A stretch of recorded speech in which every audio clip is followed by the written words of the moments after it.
Bem-vindo a mais um Sport Talkcast, o seu podcast que mistura saúde e esporte. E se o esporte mudou a sua vida, assim como mudou a minha e a do meu parceiro aqui, Flávio, essa aqui é a sua casa. Fala aí, Flavião. Fala um pouco do nosso convidado de hoje. Eu acho que eu não sei se eu posso falar muito dele, acho que você conhece ele melhor. Mas médico, cirurgião de coluna, faixa branca. Isso é importante falar, né? Faixa branca. Faixa branca só no tatame, na medicina é faixa preta. Exatamente. Ele é especialista em coluna, trabalha comigo na clínica, na Excelência, trabalha comigo faz 2 anos já. É o Dr. João Vaz. Fala aí, João. Apresenta um pouco sua história aí, quem é você? Aí, pessoal, tudo bem? Beleza? Bom dia.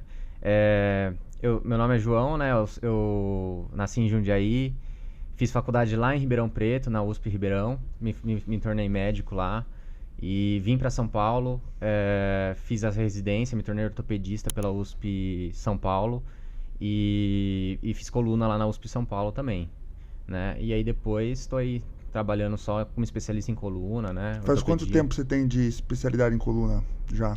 Especialidade em coluna faz uns 4 anos. Tá.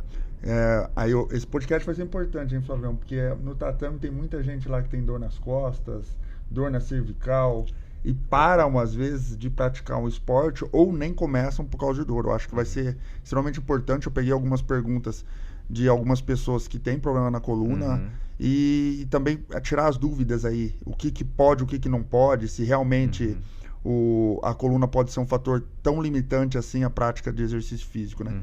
Aquela grande dúvida que eu acho que todo mundo já teve. Pô, tô com dor na coluna, não posso pegar peso. Então isso hoje a gente vai tirar aí com o Dr. João, né, Flavião? E vai somar muito aí a praticante de todos os esportes, tá? Não só do jiu-jitsu. A gente puxa pro jiu-jitsu porque aqui os 3 fazem, né? Beleza? João, vamos começar assim, cara. Você em relação à coluna, né? Um grande mito que se tem é que a gente, quando tem uma dor na coluna, não deve praticar nenhum esporte ou um exercício. Geralmente o sedentário ele pensa dessa maneira. Pô, eu tenho problema na coluna, fui diagnosticado com uma protusão, uma hérnia, um abolamento e eu não posso fazer nenhum peso. O que você me fala sobre isso? O que é isso? É uma via de regra?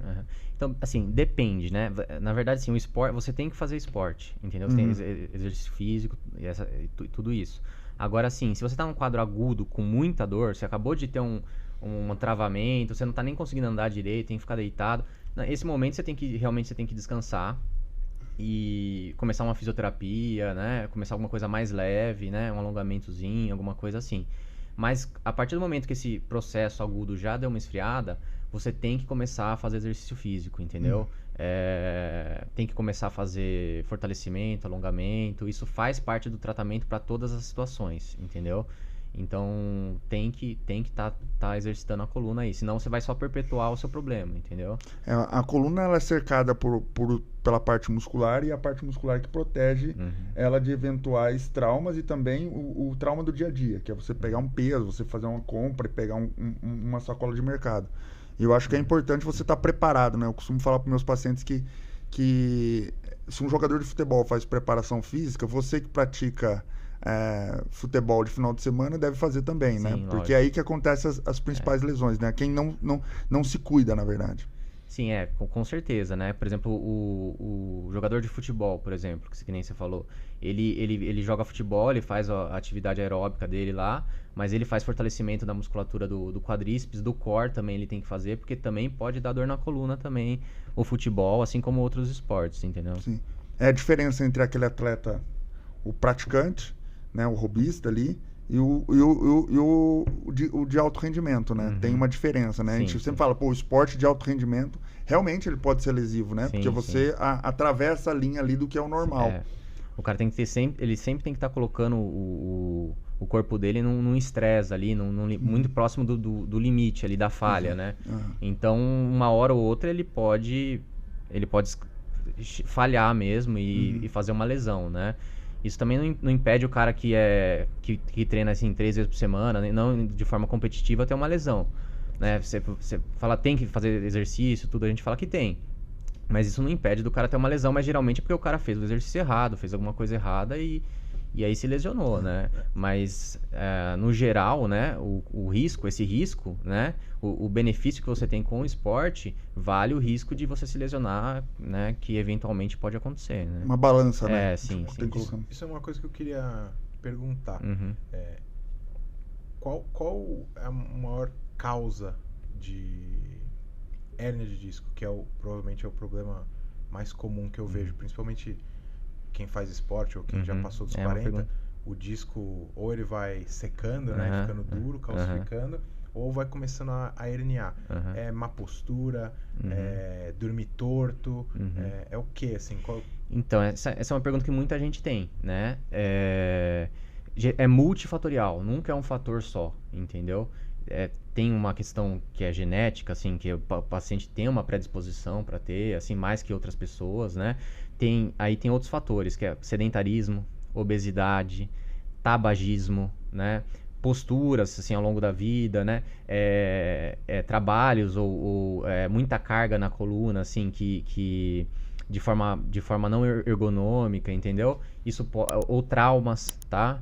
Ou às vezes você fez um esforço muito grande, sei lá, você já tinha um disco doente ali, entendeu? Você fez um esforço muito grande, levantou um peso de forma errada, alguma coisa assim, você pode ocasionar uma hérnia na sua coluna, então, mas nunca é um fator só, geralmente é uma coisa que vai acontecendo, entendeu? Agora, o que me chama mais atenção é o tabagismo, porque todas as coisas de movimentação, eu olho e falo, tá, né? Eu como leigo entendo que um movimento errado tire algo do lugar, ou inflame, mas o tabagismo entra aonde? Então, o tabagismo, ele é uma desgraça para a saúde da pessoa, assim, entendeu?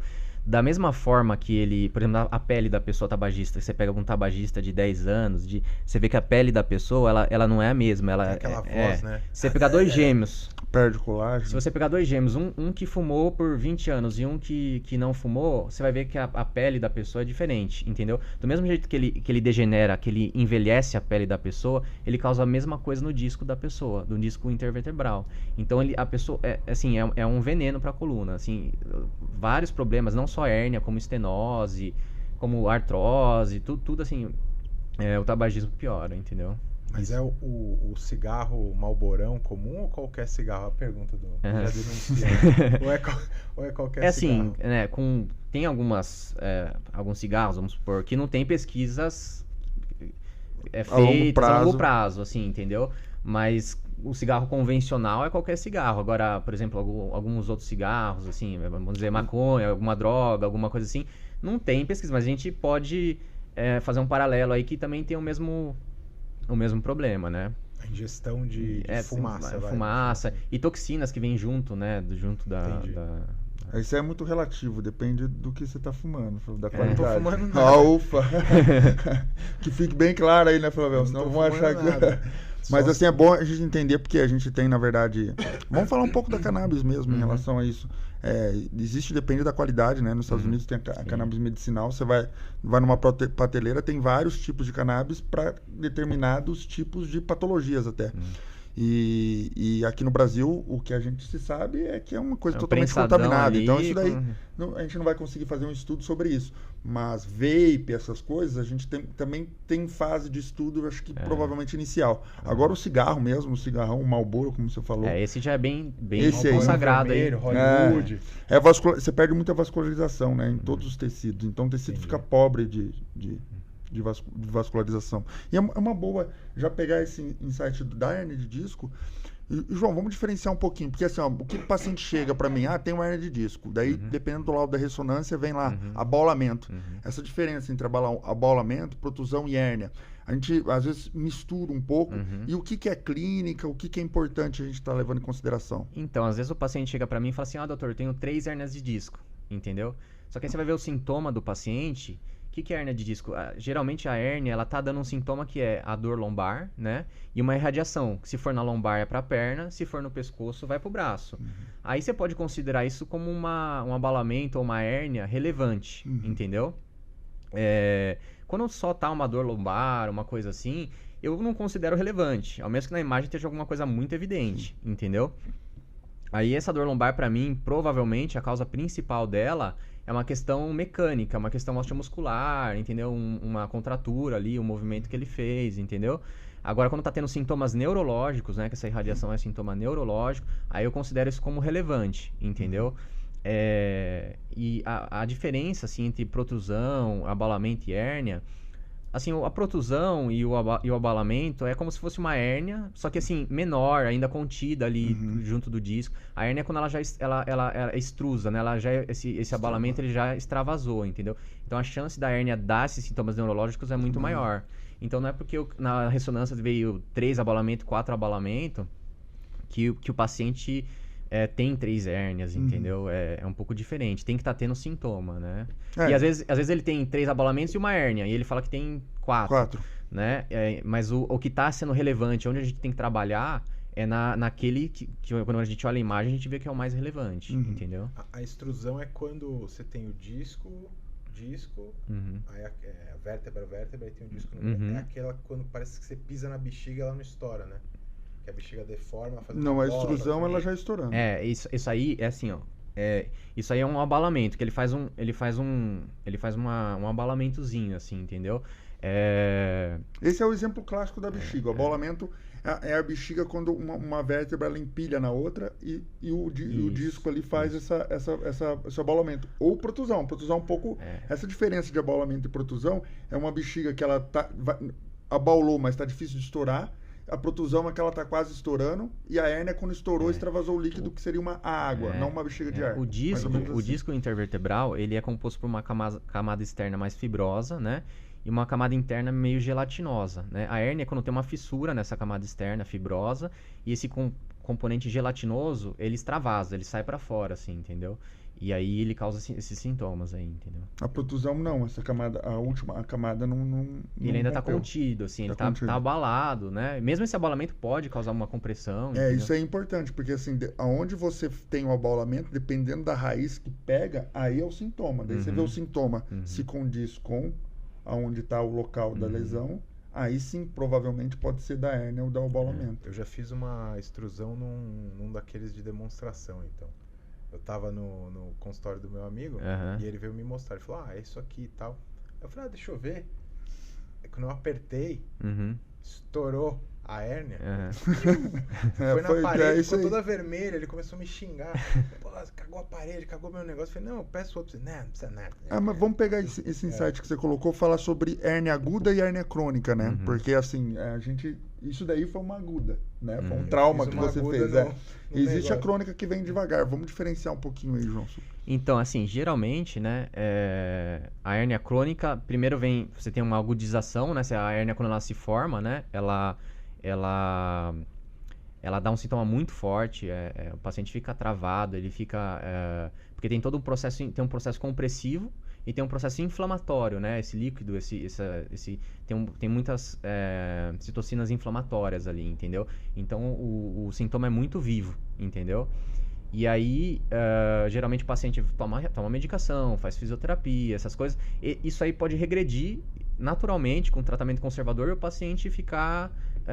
voltar a ter uma vida normal, né? Parar de ter sintoma de radiação, essas coisas assim, entendeu? Às vezes o paciente ele melhora desse sintoma mais agudo, mas ele sempre mantém uma irradiação, ele sempre mantém um pouquinho de dor, menos do que no momento inicial, mas ele continua com essas questões, mesmo com todo o tratamento conservador, né? E nesses pacientes assim, né, que aí a gente pensa em, às vezes, fazer alguma intervenção cirúrgica, entendeu? E tem alguma diferença no nível de dor pro local da hérnia? Porque aí eu falo por casos meus. Eu tive na lombar e já tive na cervical, crise. A da lombar doía. Uma dor nota 7. A da cervical era tipo 9. Isso tem a ver com a proximidade do meu cérebro? Igual falam, mais perto da cabeça dói mais porque dá um alerta maior? Ou não sei nem se isso é mito ou não, tô falando de leigo aqui. Ou isso tem alguma diferença ou não? Ou é o grau dessa protusão, extrusão? É isso que define? É uma pergunta bem interessante, tá? Na verdade, assim, são multifatoriais, são vários fatores. Assim, uma é o tamanho da hérnia que estava ali, a compressão neurológica, o processo inflamatório que ela gerou, entendeu? Isso é variado. Às vezes na sua cervical era maior do que era na lombar, entendeu? tem também questões de limiares de dor, né? Tem pacientes que, assim, tem uma hérnia gigante, mas ele reclama, ele não tem tanta dor, ele não sente tanta dor, assim. Tem paciente que tem uma hérnia pequenininha ali que o paciente chega carregado, chega na maca no consultório, entendeu? Então, assim, tem essa questão de... Então, é difícil você medir, falar, não, é por causa disso ou por causa daquilo, entendeu?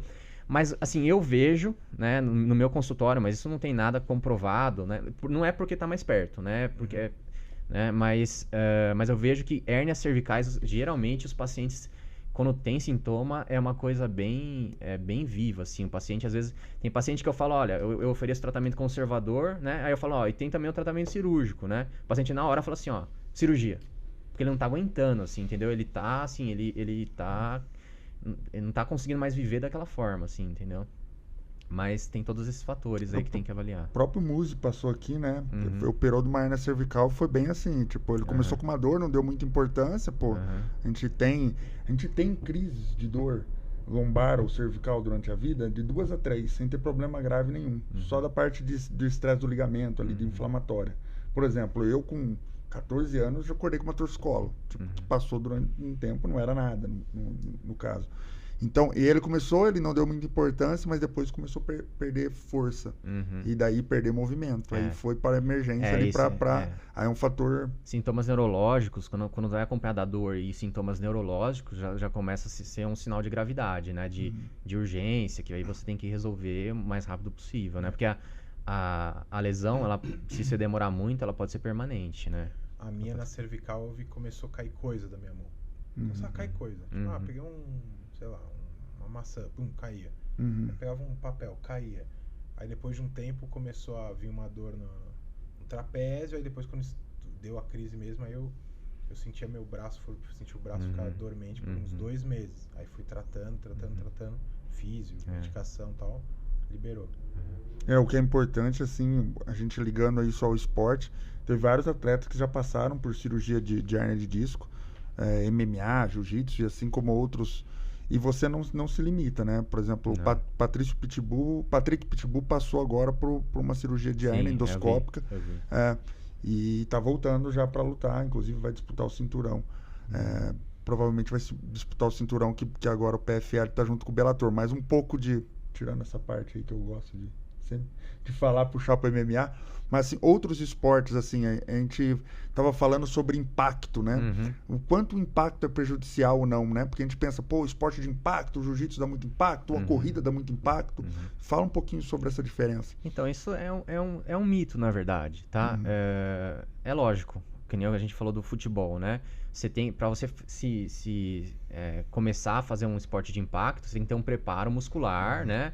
De alongamento, de fortalecimento para suportar, como todo atleta faz, né? Ele faz um preparo.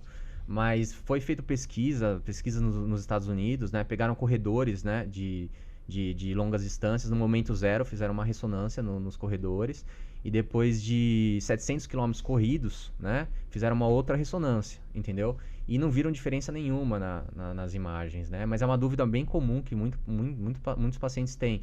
Você pode fazer, se seu corpo estiver preparado para fazer, né? Esse treino e tal, você pode. Se não estiver preparado, você pode ter um problema. Mas o que a gente vê, que em pacientes, que nem você falou do lutador de MMA, né? Esses atletas, geralmente eles têm uma recuperação muito mais rápida, pós-operatória. A cirurgia em si é muito melhor, é muito mais fácil você operar um atleta, entendeu? A recuperação deles é muito mais rápida, entendeu? Então, se você tem um treinamento de fortalecimento, de alongamento, assim, pré-operatório, entendeu? Por isso que não pode parar, né? Pré-operatório, você tem um resultado é mais fácil no intraoperatório, e no pós-operatório a recuperação é muito mais rápida. É muito mais rápida. Eu até costumo falar para alguns pacientes, não só sobre problema de hérnia, mas artrose em articulações que tem sobrecarga, é que assim, se correr o bicho pega, se ficar o bicho come, né? Você tem que fazer exercício físico.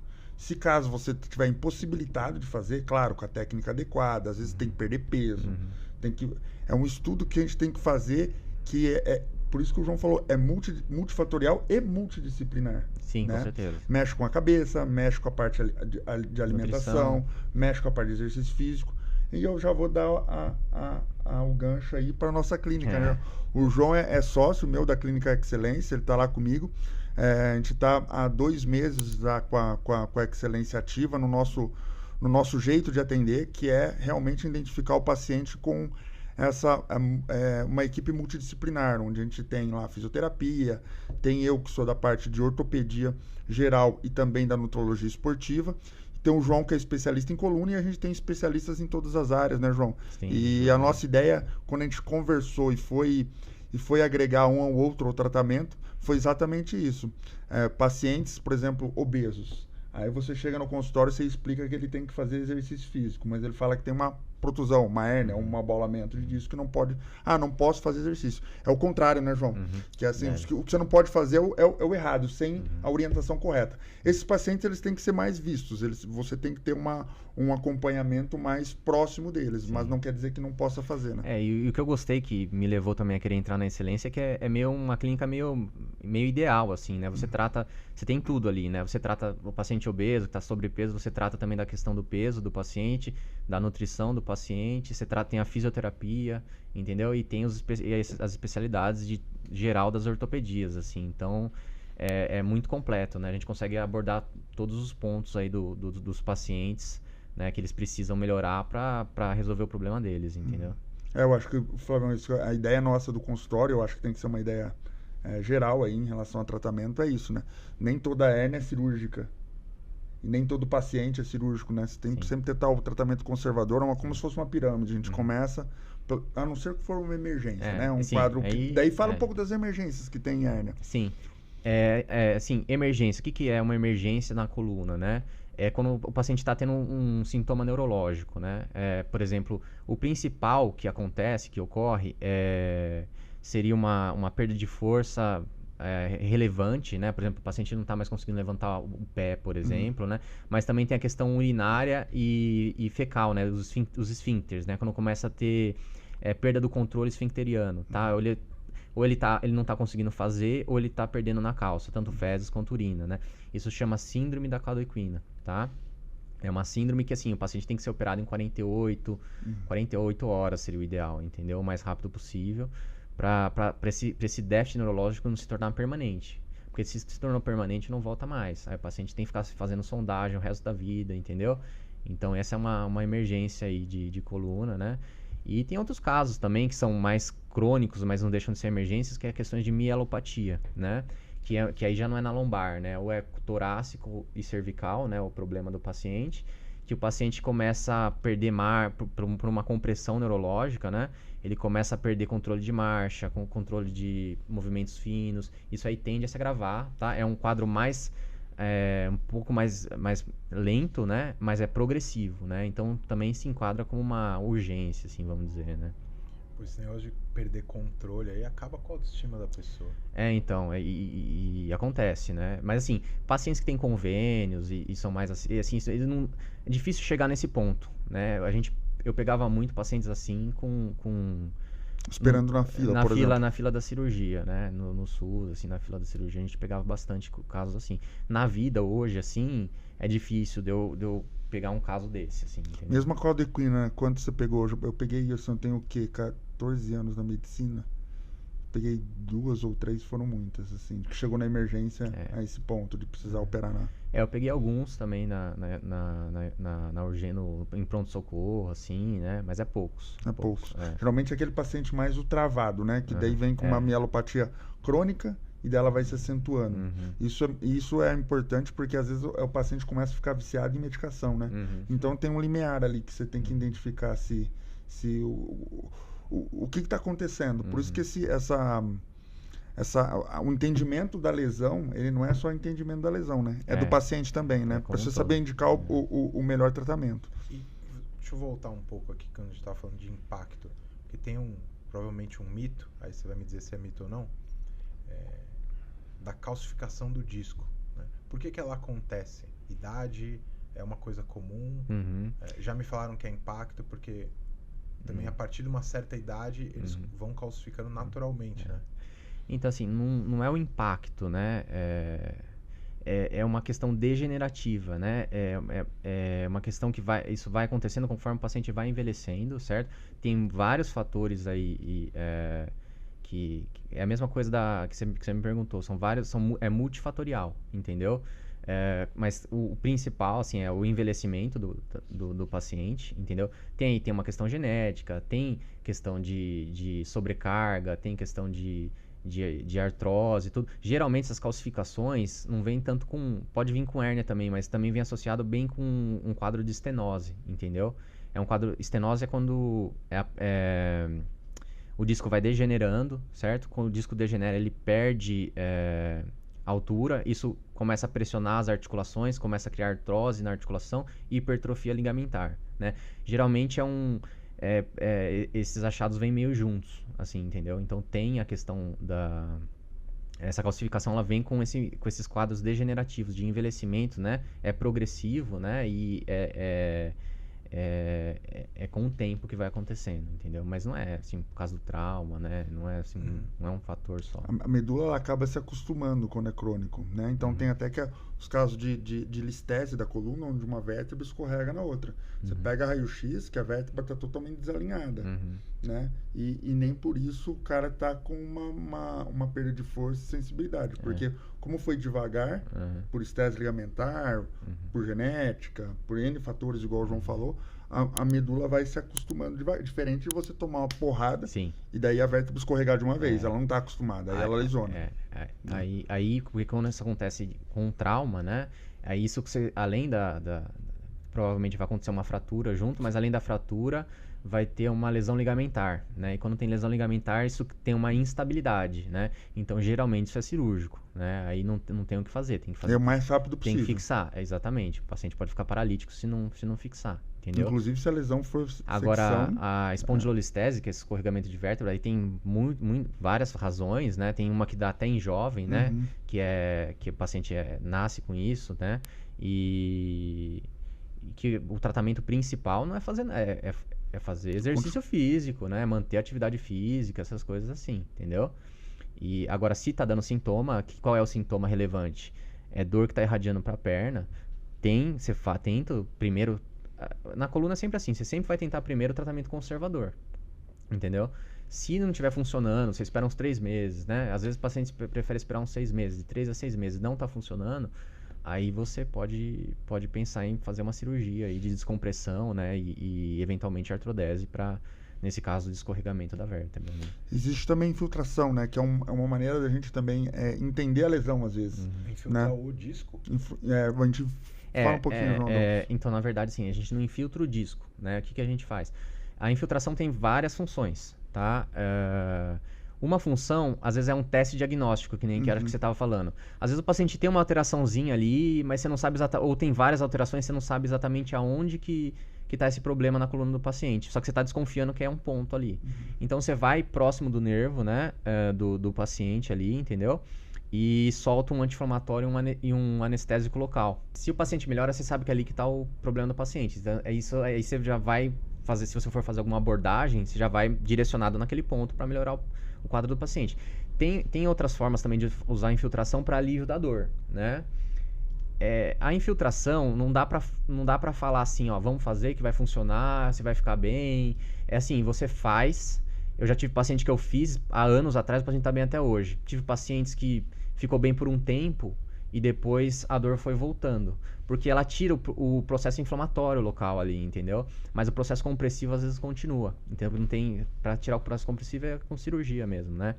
Então tem essa função do que... Por que a gente faz a infiltração, então? A gente faz a infiltração para aliviar a dor do paciente e o paciente conseguir fazer uma fisioterapia, conseguir fazer uma reabilitação sem dor, entendeu? E aí a gente consegue otimizar a recuperação do paciente, sem precisar fazer uma cirurgia, entendeu? Um dia eu tava mudando um pouco o CID agora, né? A doença, escoliose. Eu tava falando com um amigo meu que é seu colega, o Ale Aprile. Conheço. Um abraço, Jamé. É o Jamé, não é Ale Aprile, não, viu, gente? E a gente tava falando um dia, porque eu falei, pô, meu filho pequeno, ele senta e a gente vê um abaulamento leve, assim. Então tem a parte aqui da escápula, aí faz uma curvinha, assim. E a minha esposa teve escoliose. E ela teve que usar aquele colete durante a adolescência. Sim. E ela bateu o olho e falou, putz, ele tá igual eu. E aí eu comecei a conversar com ele, ele falou, cara, é uma coisa difícil de ver, assim, traz ele pra mim pra ver. Na real não tem nada, é uma formação dele mesmo. Mas aí ele começou a falar pra mim do diagnóstico de escoliose. Ele falou que geralmente quem repara não são os pais que estão todo dia vendo. Ele falou, é algum tio, alguém que olha e fala assim, pô, esse menino tá meio torto, não tá não? E aí vai ver, o menino tá com a coluna já, é o S, né? É isso. A coluna já tá deformada, assim, e eu vejo muita cirurgia de escoliose. Sim, né? sim. E ele fala que quanto antes você faz, melhor a pessoa, porque senão ela começa a entortar mais. É uma cirurgia que me parece, assim, ser uma coisa bem agressiva. É ou não é? Ou é só uma impressão minha por se tratar de coluna? Então, a cirurgia de escoliose, né, tem indicações, né, não é só porque tem uma escoliose que tem que fazer cirurgia. Tem que ter um grau de curvatura, né, X ali, que você... Porque aí você indica cirurgia. Por que você indica cirurgia? Porque a partir daquele grau, né, a tendência é, mesmo depois que o paciente para de crescer, é continuar progredindo, entendeu? Aí você vai lá e indica a cirurgia, tá? É uma cirurgia que, sim, tem que ter um treinamento, já tem que ter... Porque é uma cirurgia que nem se falou, é agressiva, né? Geralmente são pacientes mais novos, então tem que ter um preparo, né? Tem que ter um hospital de ponta especializado, né? Com suporte para fazer isso, profissionais qualificados para fazer isso, entendeu?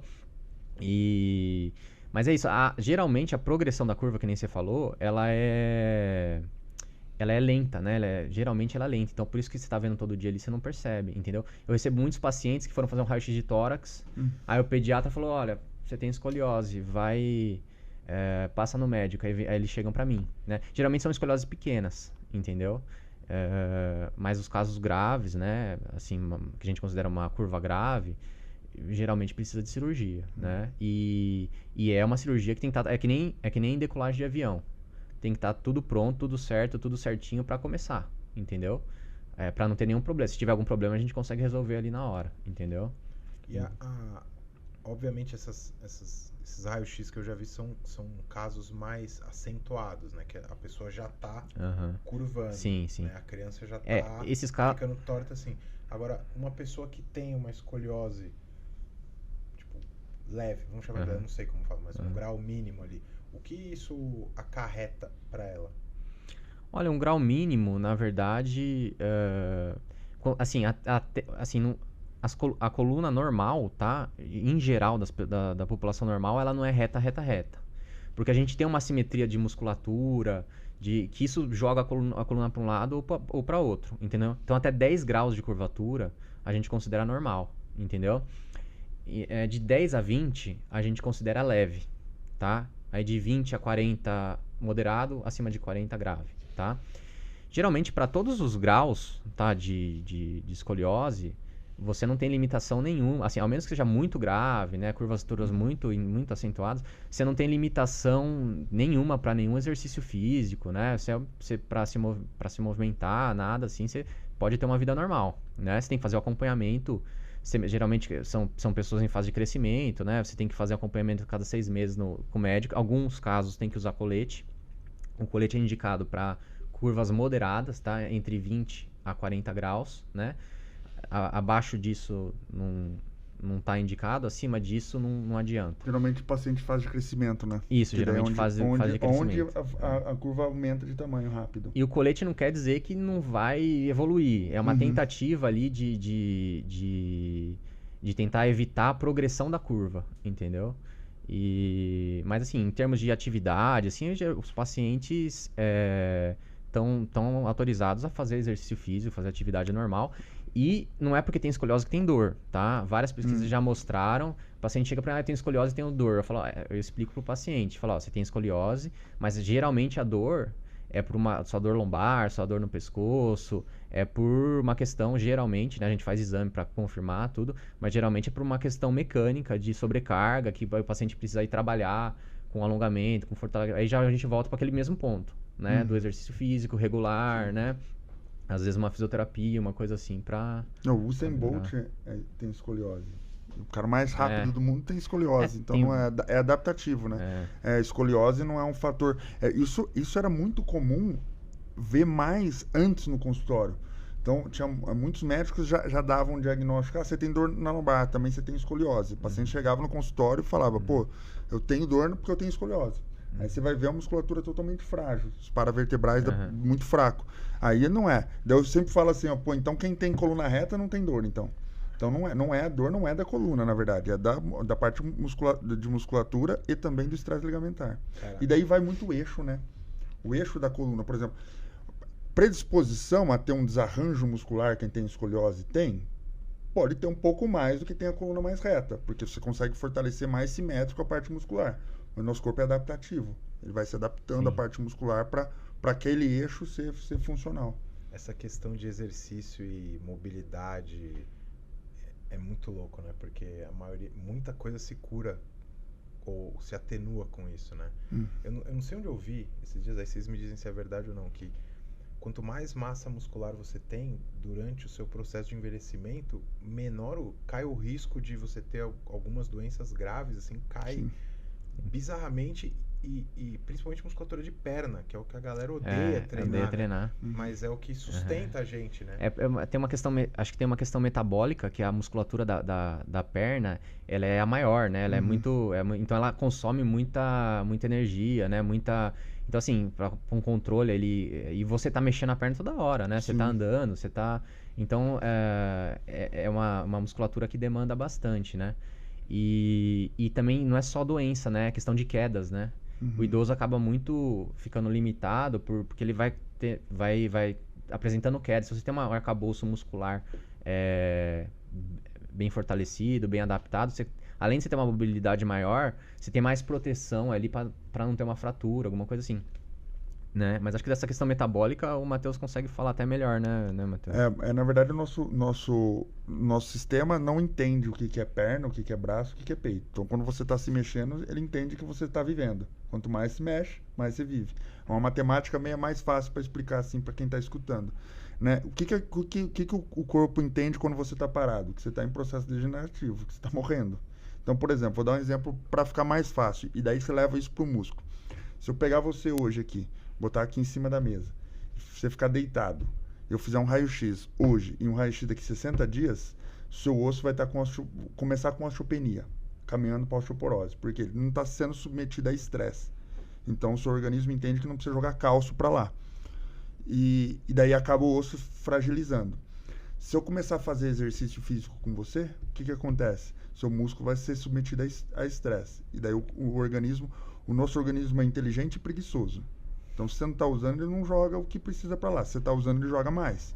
Então, você consegue acumular mais cálcio no osso para isso. E a musculatura é a mesma coisa. Você pode perceber até que em lesões neurológicas, né, João? É muito rápido que você perde massa muscular. Muito. Porque o sistema nervoso, quando manda a mensagem de movimentar, no meio do caminho tem um fio lá que está desencapado e que está solto. E daí essa mensagem não chega por completo. Só de não chegar algumas fibras que são ligadas àquilo ali, e daí eu falo, o músculo, ele exerce a função, geralmente, quadríceps, ele faz flexão e extensão do joelho, flexão do quadril, extensão do joelho, por exemplo, ele faz várias coisas. E daí na flexão do joelho envolve outros músculos. Então, ocorre um desequilíbrio dessa cadeia toda.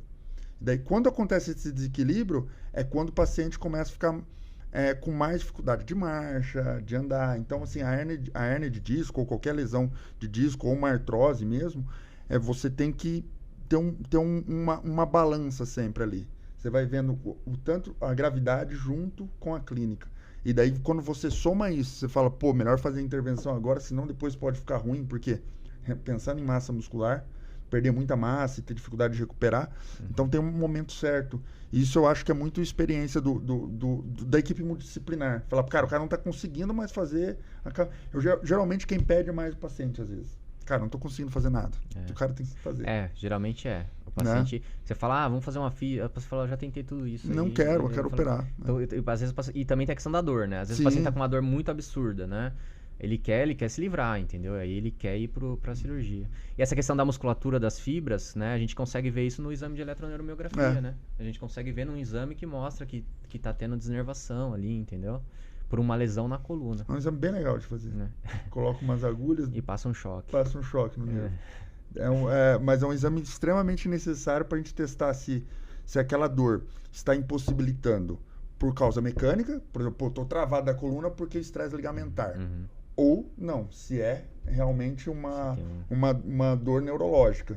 E se for neurológica, é muito mais importante a gente tentar resolver o quanto antes. Existem medicações para isso, moduladores, mas assim, tem caso e caso, né, João? Sim.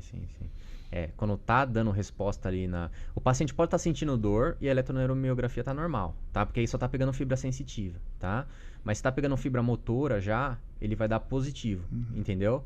E aí, quer dizer assim, já tá afetando até um pouco da questão motora ali, entendeu? Então, é alguma coisa... geralmente, esse exame eu peço pra reforçar o que eu vejo na ressonância, entendeu?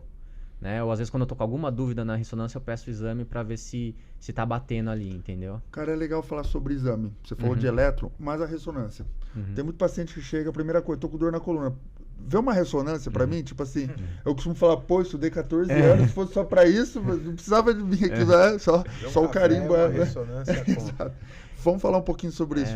Então, às vezes o paciente já chega no consultório, já sabe o exame que quer fazer e já sabe a medicação que quer tomar e o tratamento. Ele sabe mas não quer fazer exercício, físico. Então, é bem assim, né? Mas assim, em geral, né? Tem indicação... O paciente só com dor lombar, sem sintoma neurológico, tá? Não tem uma indicação de fazer ressonância logo de cara, né? O ideal seria fazer um tratamento, né? Um acompanhamento por um tempo, uma fisioterapia, um exercício controlado ali e tal, e tomar medicação e ver se isso vai passar. Perder peso, exatamente. Mudar alguns hábitos de vida, né? E ver se isso vai passar. Não tá passando, aí sim você pode pedir a ressonância, né? Agora, se o paciente chega para mim já com sintoma neurológico, eu faço o exame físico, eu já tenho uma noção do que está acontecendo, mas eu quero comprovar, eu quero ver exatamente o nível que está e tal, aí eu peço uma ressonância. Com sintoma neurológico, eu peço uma ressonância. Se bate a clínica, por exemplo, você tem uma clínica de sensibilidade no pé alterada, tem que bater com uma hérnia um pouco mais baixa. Aí você faz a ressonância, a hérnia está alta, então aquela clínica de sensibilidade pode ser local, no caso. Então porque a inervação sai da coluna, mas você pode ter uma interrupção ou uma lesão, igual o síndrome do túnel do carpo, periférica.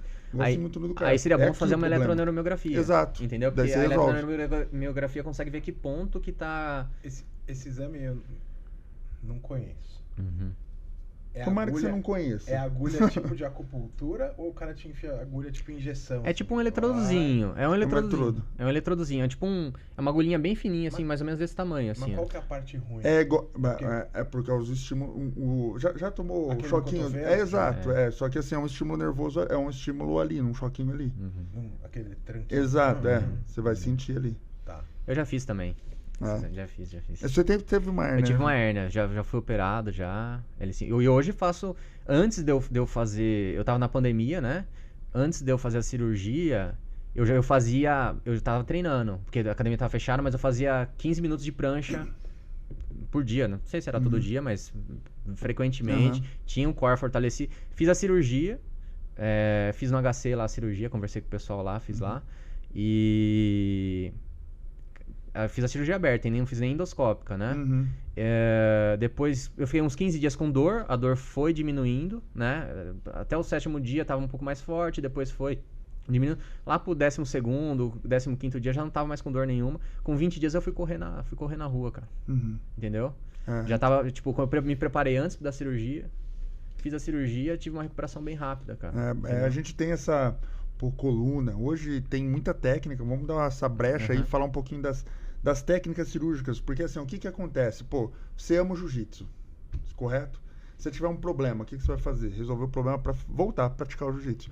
E daí o pessoal às vezes quer saber quando, como. Hoje a gente sabe que a reabilitação, um pós bem feito, quando não é uma emergência, quando você vê que é uma lesão evolutiva, você fazer um pós bem feito e depois uma cirurgia e um pré bem feito, faz você se reabilitar muito rápido, né, João? Isso com certeza, né? Isso é visível. O paciente que tem já tem um preparo físico já pré-cirurgia e também não tem obesidade. A obesidade também é uma coisa que atrapalha bastante na cirurgia, tá? Ela tem uma recuperação muito, muito melhor, entendeu? Mas para pacientes que têm, às vezes você tem que operar, paciente obeso. Aí também eu prefiro fazer cirurgia endoscópica. Tem menos, seu cortinho é menor, entendeu? Tem menos complicação de ferida. Entendeu? Aliás, a minha primeira opção para recuperação, mesmo porque a recuperação é mais rápida, né? Geralmente o paciente entra num dia para operar, no mesmo dia ele vai embora para casa, entendeu? É a cirurgia endoscópica. Endoscópica, para quem não sabe, fala aí um pouco, João, porque às vezes fala endoscopia, os caras só pensam em endoscopia digestiva ou artroscopia de joelho. Então, é uma técnica de vanguarda aí, o que mais tem aí para hérnia de disco, alguns casos de estenose também, tá? Você faz um cortinho de 2 centímetros, 1,5 centímetro no paciente, você entra com uma cânula, né? E o endoscópio. E você... É uma câmera também, Isso. E lá você entra num espaço ali e você tira a hérnia do paciente. Tirou a hérnia, 2 pontinhos nas costas, fecha, resolveu o problema. No mesmo dia o paciente vai embora para casa, né? E a recuperação é rápida. Geralmente né? Pela literatura você pode dar 2 dias de atestado pro cara, o cara já pode voltar em 2 dias. Mas eu dou 1 semana de atestado pro cara. Teve paciente que eu dei 1 semana, o paciente esse paciente ele entrava de maca no consultório, entendeu? Em 4 dias ele voltou no consultório e falou: doutor, cancela esse atestado porque eu quero voltar amanhã a trabalhar. E aí eu fiz um outro atestado para ele dos dias que ele ficou da cirurgia e ele voltou no dia seguinte. E assim, geralmente quem volta mais rápido é quem tem ou o amor do esporte, quer voltar a praticar, ou o cara que precisa do trabalho. Tipo, o cara quer voltar muito rápido. Então, tipo assim... Quando operei, eu operei num dia, eu descansei no outro. Não recomendo fazer isso, tá? Mas é que assim, naquela situação, eu que era o cara que precisava trazer o dinheiro e tal. No dia seguinte eu fui trabalhar. Mas eu fui daquele jeito, né? Sim. Eu ia deitar, assim, deu um plantãozinho, né? Eu ia deitar, assim, todo doendo, né? Mas te dá uma possibilidade, né, boa? Oi? Dá a possibilidade boa, bem mais rápido. E eu fiz a aberta, né? Sim. Se fosse endoscópica, provavelmente ia estar de boa ali, entendeu? Vou aproveitar, deixa aí falar um pouco da OnSet, pô. Nosso estúdio aqui do Rafa, né, Rafa? E o Rafa também tem uma empresa, a ED Medic, que faz cursos aí sobre coluna, faz sobre curso de endoscopia. Sim. É bem legal aí toda a estratégia dessa empresa que faz curso. Mas a OnSet é o estúdio nosso aqui, né, Flavião? O cara que recebe a gente muito bem sempre, tem muito café, muita água. Bala. Pô, bala. Você comeu bala hoje? Comi, eu comi mesmo. 9 então horas não posso... da manhã o cara come bala. Mas, pô, o Muzi levou todos os açaí, então tô liberado. E assim, a ideia nossa do estúdio aqui é realmente a gente se sentir em casa. Então, vou fazer um convite aí a todo mundo que está assistindo. Quem tiver algum amigo que faz podcast, ou amigo que precisa de gravação de cursos, ou outros serviços de marketing, né? Como marketing que fica nos bastidores, né? Principalmente. Marketing digital, tráfego pago, community manager. Faz CM também? Então, não. Não? CM é chato de fazer. E o Rafa aí também faz a parte de ortopedia, João. Ele faz, você sabe muito bem que ele também está na nossa clínica lá na Excelência, fazendo a parte do marketing. E é um cara que tem uma experiência vasta aí no mercado sobre isso. E o podcast aí também é uma vertente aí que ele está usando para mostrar o seu trabalho, né, Rafa? Isso aí. Tamo junto. Valeu. E, João, uma coisa assim que a gente sabe também, por exemplo, que chega muito no consultório e tem a ver um pouco com esporte, principalmente com obesidade. É aquela protuberância que o pessoal fala, pô, comecei a ficar mais velho, comecei a engordar. Cupim. O cupim. É o famoso cupim, né? Fala um pouco sobre isso daí. Essa é uma queixa muito comum, né? Geralmente quem vem com essa queixa, tem homem e mulher, mas mais mulher vem com essa queixa, tá? É uma questão anatômica, né? É uma questão anatômica, é uma área de transição, né? Entre a cifose torácica e a lordose cervical, né? Então tem uma questão anatômica aí. E tem o processo espinhoso de C7, que é uma vértebra que é um processo espinhoso um pouco maior, tá? Então, isso aí, geralmente a gente não mexe nisso aí, entendeu? Tipo, não mexe, que eu digo, de cirurgia, não tem uma cirurgia pra fazer isso, pelo amor de Deus, entendeu? Tem uma questão que é uma questão de vício postural, entendeu? Exato. É uma questão de falta. Aí a gente volta sempre, né? Coluna a gente sempre vai voltar nesse ponto. Falta de exercício físico, falta de alongamento, entendeu? Vício postural, entendeu? Que faz que às vezes o paciente está percebendo que isso está aumentando, né? Porque o paciente está, vamos dizer assim, tá definhando, ele Sim. tá, né? Tem essa questão em pacientes jovens, tem uma questão também que aqui tá aumentando em pacientes com idosos com osteoporose. Porque vai criando microfraturas na coluna torácica do paciente, entendeu?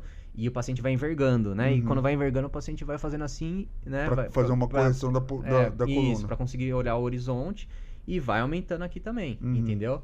Né? Então, assim, pra isso, pra pacientes jovens, exercício físico, né? Alongamento, fortalecimento, às vezes um RPG, a reposição postural é muito bom também. Pilates é excelente para isso também. Pilates, natação, né? São exercícios muito bons para a coluna. E para idosos, além de todos esses que tem essas orientações que tem para o paciente mais jovem, cuidado com a osteoporose, né? Aí vai ver a alimentação do paciente, a questão da nutrição do paciente, né? A porção de vitamina. Vitamina D, né? E às vezes tem que alendronato e o exercício, né? Sempre a gente vai voltar no exercício. E tem a questão, desculpa, tem a questão que a gente tava falando antes que então o cara vai ver aqui e vai falar assim, então eu vou tomar cálcio.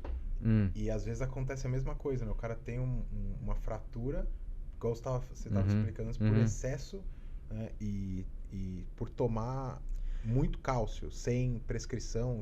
Isso. Explica pro pessoal. Na verdade, sim, pra mim, eu tenho essa visão, né? O suplemento, né? A medicação a suplementação de vitamina, de medicação, se o paciente tem uma ingestão já adequada, né? Não faz sentido. O cara se expõe à luz do sol, você faz um exame de vitamina D, o paciente tá dentro do padrão de normalidade ali. Na minha opinião, não tem por que você suplementar, assim, ao menos que você esteja querendo um objetivo X ali, mas geralmente não tem por que você suplementar, entendeu? O que acontece, tem uma fratura específica, né? Na ortopedia, de paciente que toma muito alendronato, que é uma medicação para osteoporose mesmo, né? Quando o paciente tem osteoporose, ele tem que tomar alendronato. Mas às vezes isso é feito de forma incorreta, né? Então aí o osso, ele vai depositando muito cálcio também, que nem você falou, e ele vai perdendo um pouco da sua elasticidade, entendeu? Ele tem um componente de dureza, mas também tem de elasticidade. Ele vai perdendo esse componente. E tem uma fratura aqui no quadril que ocorre, entendeu? Que é clássica, né? Que pode acontecer por causa disso aí, entendeu? Quando a gente tem que entender que você tem que tomar... É mais fácil você explicar para uma senhora sedentária que ela tem que fazer exercício físico ou que ela pode tomar esse comprimidinho que vai melhorar bem isso. A osteoporose? Ela vai se enganar, geralmente. Todo mundo quer uma medicação mágica, uma solução mágica, entendeu? Ninguém quer ter o esforço a maioria das pessoas, né? É mais fácil, né? E você embutir essa ideia numa pessoa que é sedentária, dependendo do que ela veio escutando durante todo o tratamento, é muito difícil. Não é fácil. Eu vejo até pelo um caso que tá famoso aí, né, na internet, que não é bem um caso, que é o Serjão, que é o cara que o Júlio Balestrin tá treinando, que é um cara que o cara é cientista de foguete, super obeso e tal. E ele um dia chegou e falou, cara, eu não quero que meus filhos passem pelo mesmo que eu tô passando, então eu preciso mudar. E ele começou a mudar e ele teve uma evolução super boa, assim, ele tá tendo uma evolução super boa. Então quando eu vejo essas coisas e ouço vocês falando, eu acho que cada vez mais seria importante uma política pública para atividade física, seja ela qual for, seja para fazer musculação, seja para fazer yoga. Acho que o Covid mexeu um pouco, mas sempre quando o mundo dá uma sacudida, mexe uma área e depois a gente vai se readaptando, né? E vai ficando de novo, a tendência é voltar, né? Mas eu vejo muito na internet sempre o pessoal reclamando, né, do exercício físico, e quando você vai ver o movimento em si, é um dos melhores remédios que tem, né? Eu acho que a doença talvez do século, do milênio aí, vai ser sedentarismo e obesidade, né? E é uma coisa muito que eu vejo na minha área, porque que nem a gente só tá falando aqui, basicamente sempre volta pro mesmo ponto. Fazer exercício físico, fazer isso, e perder peso, né? É uma coisa muito frustrante de tratar, entendeu? Você como médico, porque não depende muito do médico. A gente orienta, mas depende do paciente ter a força de vontade. Então, assim, é difícil, porque a porcentagem de gente que você, né, tem que ser muito bom, assim, pra conseguir fazer o cara ter uma consistência, né, e perder peso e continuar mantendo peso, entendeu? E no meu caso, né, de fazer o paciente fazer atividade física, fazer exercício físico. Porque assim, se o paciente, por exemplo, você opera o paciente melhora da irradiação, mas ele fica com dor lombar. Aí eu falo, não, mas a cirurgia não é para resolver a dor lombar. A dor lombar você vai resolver com exercício, com fisioterapia. A cirurgia foi para resolver a irradiação, entendeu? Aí essa parte depende também do paciente, entendeu? Senão o resultado não... A cirurgia não acaba... O tratamento não acaba quando acaba a cirurgia, né? Tipo, geralmente quem faz cirurgia de coluna vai ter que, pro resto da vida, vai ter que estar fazendo fortalecimento, alongamento. É uma via meio de regra, todo mundo deveria fazer. Exatamente. Né? Mas uns começam muito tarde. Eu dou exemplo sempre de um carro, assim, ó. Você tem um carro que você usa muito, por exemplo, aquele cara que trabalha serviço braçal ou um atleta de alto rendimento, pode ser que ele estrague algumas peças mais rápido, porque você está usando demais. Se é um carro que você não usa nada, talvez ele envelhece mais rápido do que o carro que usa muito, pela ação do tempo. Ele degrada ali, o tempo consome, a lataria vai embora, o pneu seca, né? Deforma. A graxa some, o óleo não serve mais. E se você cuidar daquele carro, que é fazer as revisões certinho, fazer um acompanhamento, não usar nem demais, rodar com ele, você acaba fazendo com que tenha uma sobrevida maior. No nosso corpo é a mesma coisa. Então, o final da conversa, sempre em ortopedia, e eu acho que sempre na saúde, vai acabar em exercício físico, dieta e descanso. Estresse. E se você falar para uma pessoa que tem dor na coluna, que ela precisa acompanhar, às vezes, com o psicólogo, às vezes, às vezes às vezes não, com nutricionista, com um médico que faça a parte metabólica, com fisioterapeuta para fazer a parte de postura, por exemplo, nossa clínica vai ter tudo isso, a gente quer colocar isso porque eu não vejo, todo paciente para mim que é ortopédico, ele é da nutrologia, entendeu? Porque ele precisa ter essa readequação da parte metabólica e também muscular. Todo paciente ortopédico, e todo paciente da nutrologia que vai lá para melhorar a performance do esporte, ele pode precisar do ortopedista nesse caminho, né? Porque ele pode ter uma lesão, pode ter alguma coisa assim. Então, assim, eu acho que tudo caminha junto. E às vezes o cara vai lá, que é só o especialista em coluna, né? E acha que todos os problemas dele vão ser resolvidos assim. Ou, por exemplo, ele pula uma parte, ele vai para bariátrica, por exemplo. Aí você vai fazer uma avaliação corporal do paciente que é bariátrico, ele tem pouca massa, ele tem muito tecido adiposo e pouca massa. Tem aqueles gordinhos que é parrudo, você vai botar panturrilha, o bicho tem um músculo pra caramba.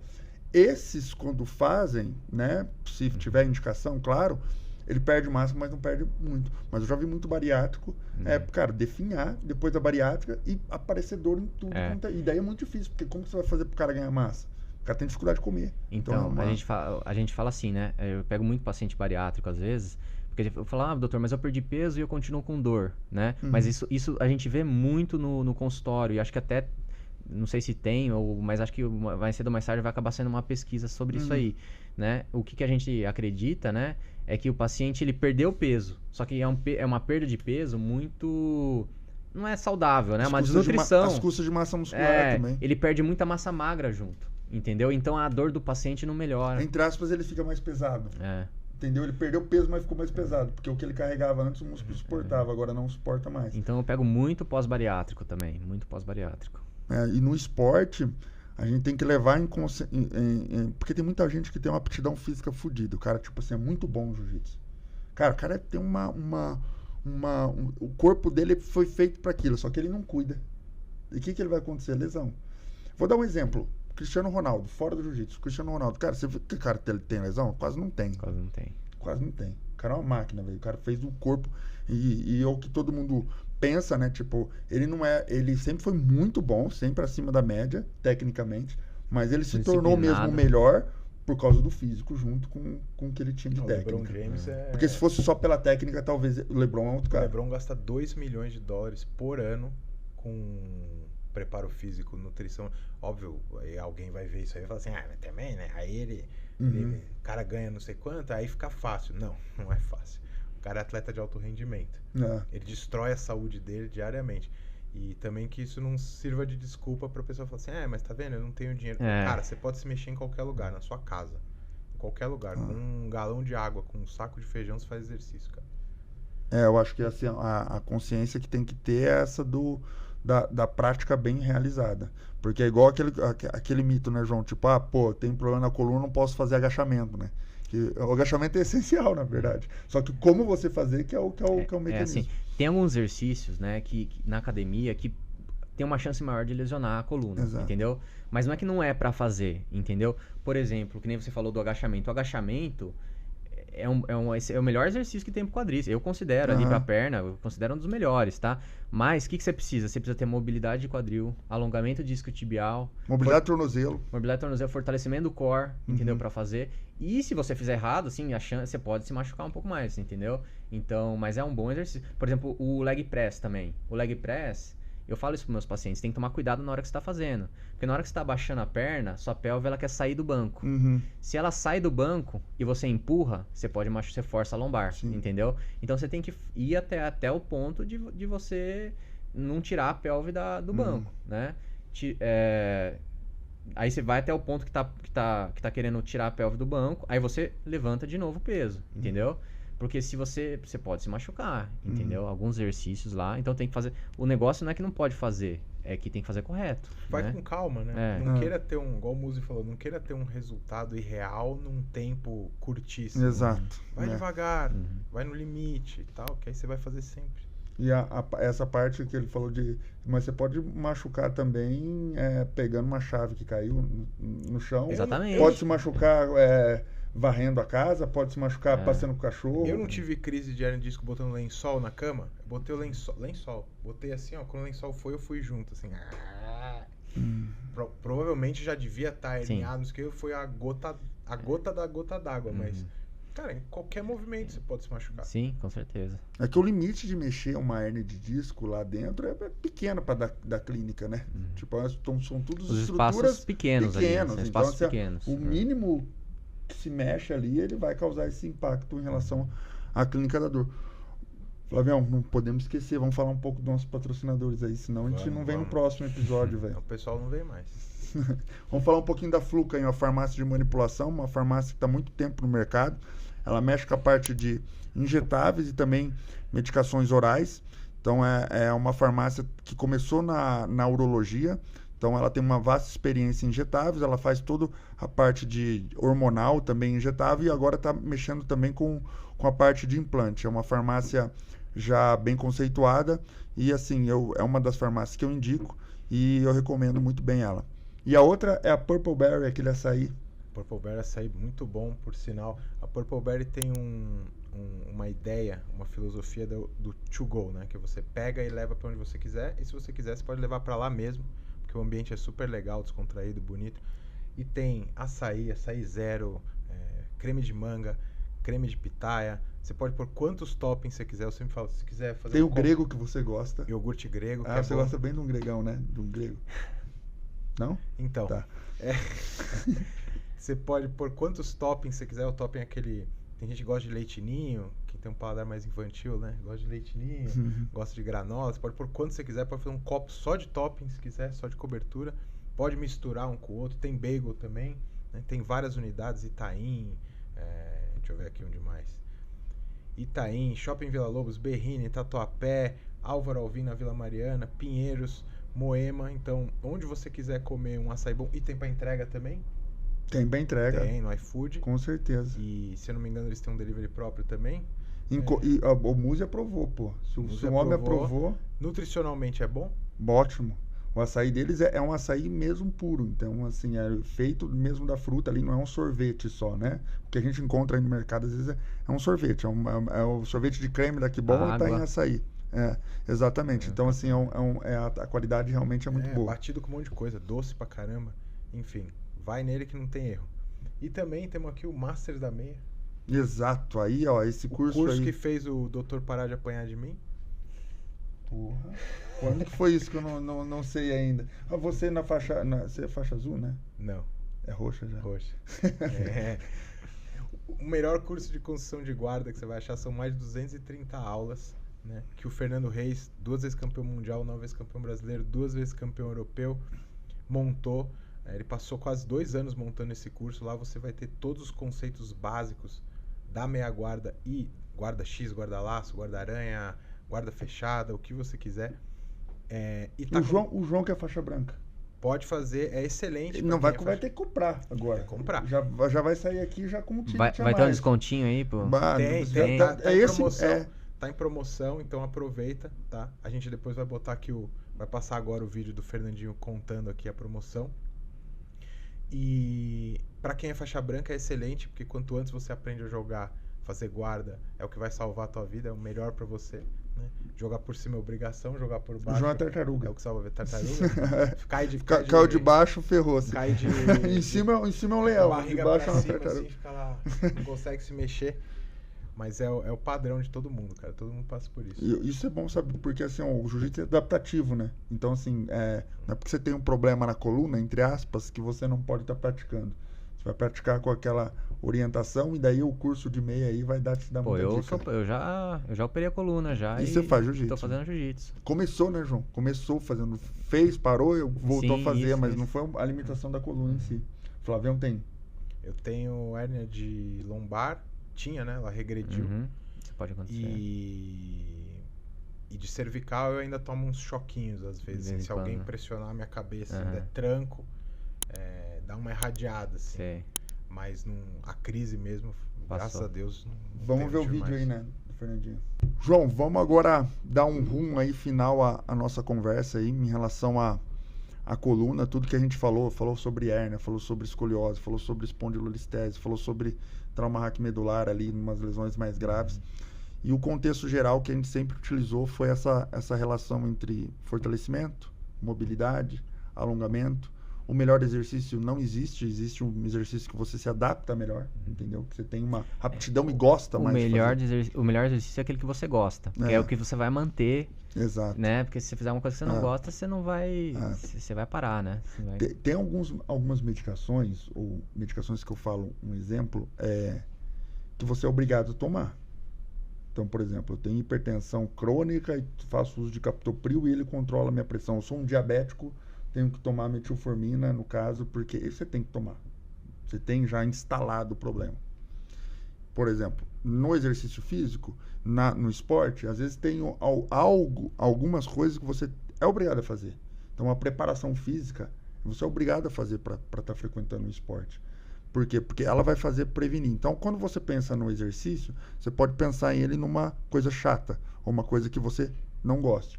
Mas quando você pensa ele para o esporte, você começa a suportar. Depois você começa até a gostar.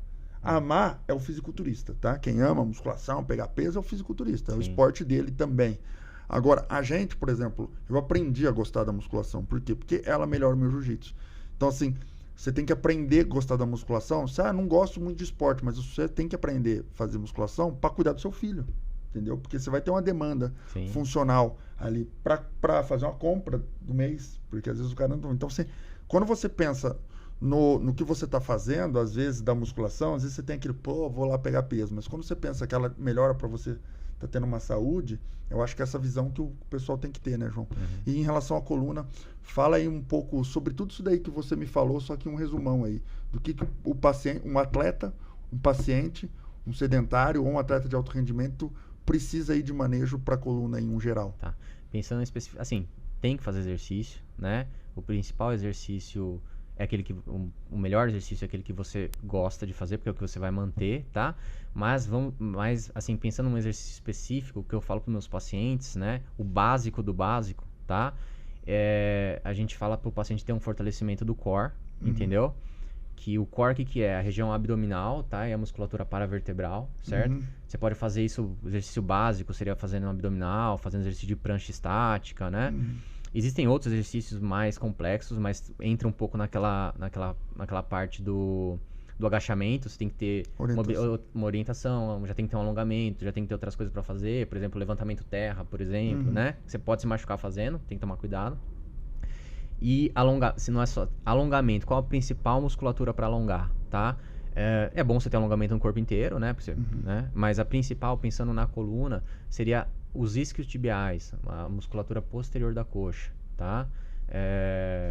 Então essa musculatura tem que estar bem alongada também para a coluna, certo? E basicamente assim, Pensar na Isso saúde é como um todo. isso é o mínimo, né? Que você. Eu gosto de futebol, né? Mas pensando na coluna, você tem que estar fortalecendo isso, né? Entendeu?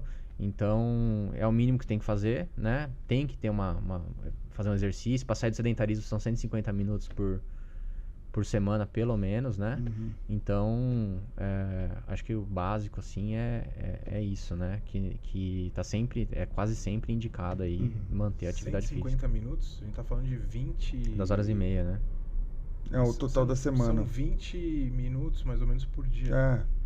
Você fica mais tempo sentado no banheiro vendo celular do que fazendo isso. Então, essa parte do celular tem até um estudo, né, da cervicalgia por causa do celular. Tem. Porque é isso aqui, né? A cabeça nossa já pesa 6 quilos. Então, quando a gente vai olhando pra baixo, aquela vai pesando... né? Tem umas igual... A minha meio grande. Pessoas, acho que a minha deve pesar uns 10, velho. Um tal Fernando Reis aí, que deve pesar uns 17. Porra do Fernandinho é pesada. Por isso que ele tem um paravertebral forte. Então, assim, você vai abaixando aqui a amplitude de movimento quando você vai colocando o celular para ver, ou às vezes você deitar na cama, deitar no sofá. Eu uso esse exemplo para tudo em relação à ergonomia. O peso vai aumentando, pode chegar a mais de 27 quilos. Então, assim, isso de força ali, de compressão. Então, imagine aí o estresse que dá nessa região da coluna. Todo dia, né? Ao longo Exato. de tantos anos. Isso aí vai ter repercussão, né? E hoje em dia tem o estresse do trabalho mesmo, ansiedade, né? Que deixa a musculatura toda contraturada. E isso é visto, né? O paciente está tendo um problema estresse no trabalho, tem mais dor na cervical, tem mais dor, aí depois fica com dor lombar também. Isso é comprovado. Você vai encolhendo, né? Você vai ficando vai fazendo duro, contratura. Você passa o dia inteiro, às vezes, E às vezes dá até enxaqueca. Eu já tive isso, enxaqueca. Isso eu tenho direto. Por conta de trapézio muito, muito tensionado e a musculatura da cabeça começa a apertar. Cefaleia tensional, é mais comum que tem. Cara, é bizarro, isso dói pra caramba. Toda semana eu tô tomando uma dipironina, mas por causa da dor de cabeça. Alguma coisinha assim. João, vamos falar um pouco da excelência aí pra gente encerrar. Agora eu vou fazer o merchan da nossa clínica, né, João?